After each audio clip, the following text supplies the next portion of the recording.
of Honor. And today I want to explain how these two tanks have their differences. Right there, the M5 Stuart, which is used in 1942. It is a light armored vehicle and is one of the first tank to set ground on the battlefield of Africa.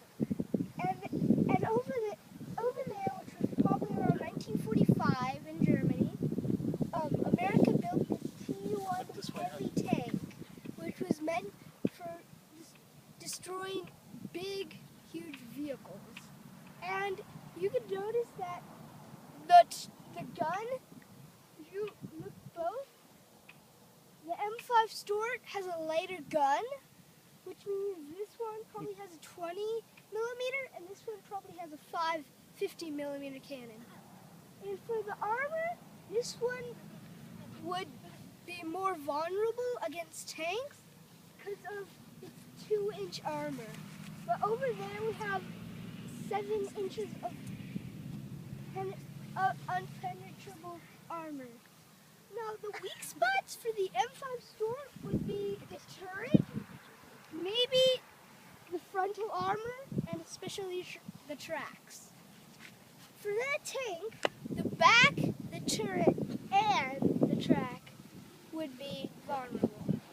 But if you were trying to ram this tank from the front or try to shoot from the front, it would just bounce off because of how heavy the armor is.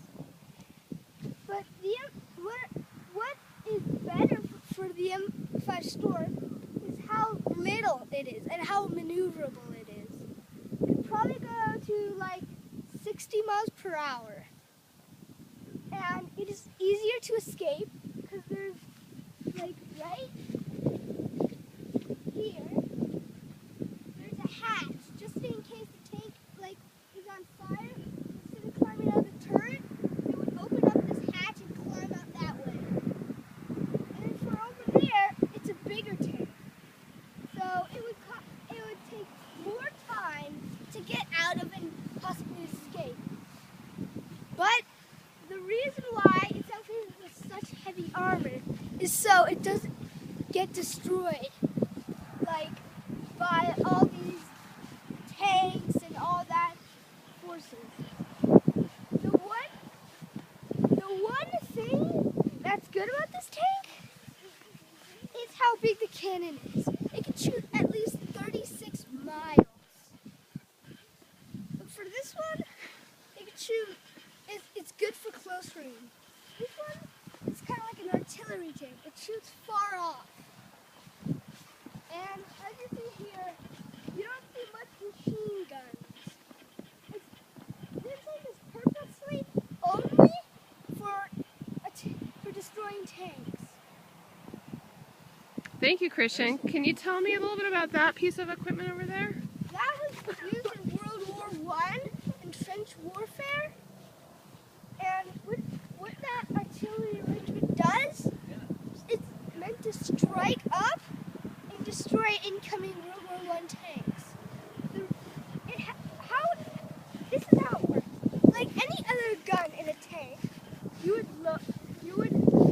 open up the cannon, stick in the shell that's full of gunpowder, and there would be a string which you pull back, and then the gun would fire.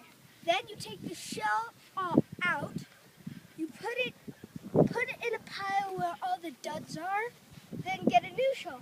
Put it in, pull the string, shoots. Where would the string go? The string would be back here.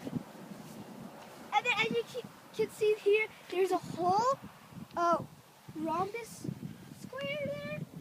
And as you can see, that is for looking out and spotting targets. But that really doesn't really matter because this would shoot off like 100 miles off. It could destroy bunkers, maybe even blow some trenches up. And as you can see, the big wheels here make it so it can move towards targets. and he can be mobile. Great. Thank you, Christian. You're welcome. This is Christian Royal in Winnemucca, Nevada, and today is August 10, 2013.